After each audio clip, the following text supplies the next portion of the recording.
Get ready for the dictation. Dictation will start in 5 seconds. Start. Mr. Vice Chairman, I have introduced the bill some time back in respect of a vital matter which has been engaging the attention of various sections of our society. The matter has been discussed by several forums like various political parties, universities, bar associations, state governments, and so on. The matter is regarding what should be the relationship between states and what should be the relation between the center and the states in our polity. The founding fathers of the Constitution advisedly envisaged a two-tier system for the country, one at the center and another at the state level.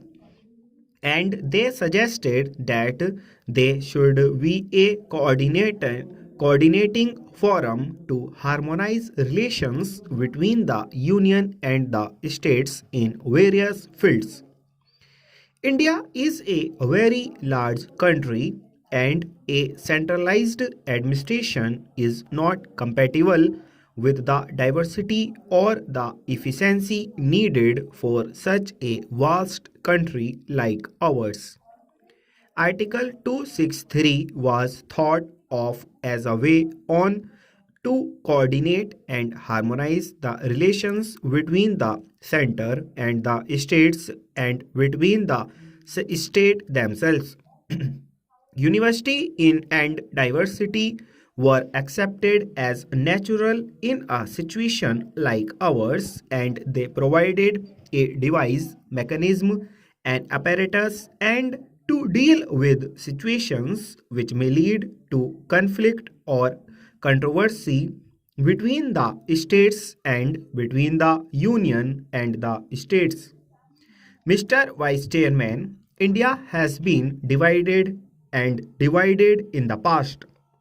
The problem of unity was a major concern. At the same time, how to protect the autonomy of the states, the regional was also important. That was uppermost in the minds of the constitution makers, so Article 263 was brought in deliberately for the purpose. The constitutional arrangements envisage division of powers between the states and the center. Also envisages common subjects which fall within the purview of both the central government and the state governments. Three lists were drawn up. There is the union list, there is the state list, and there is the concurrent list. But while working this arrangement in the last 4 decades, there has been a persistent tendency of over centralization of power, concentration of power in the union government. The union government has also been slowly and steadily taking over some of the functions, some of the powers which legitimately belong to the state governments. This caused tension naturally between the center and the states to a great extent. Some of the devices which were introduced to sort out the problems were merely ad hoc in nature. There was no comprehensive method by which the problem of union and state relations was resolved. For instance, in 1952 itself there was a council dealing with health. Later on, there was a council dealing with local self-government. Further, there was a body to deal with sales tax. These steps were ad hoc in nature. They did not meet the purpose for which this article was introduced in the Constitution. With the enormous increase in the responsibilities and functions of the governments, the conflict between the center and the states came more and more pronounced, and as I said, the power of the center became so large, and the center has been usurping the powers and functions which legitimately belonged to the state governments. Sir, state governments are the means by which central policies and programs are implemented, but over a period of time, the powers and responsibilities given to the state governments stand eroded because of various centralization of powers at the center. I may give a few examples. In the beginning, quite a large area of industry came in the jurisdiction of the state governments, but during the last 3 decades, nearly 85% of all the industries came under the center.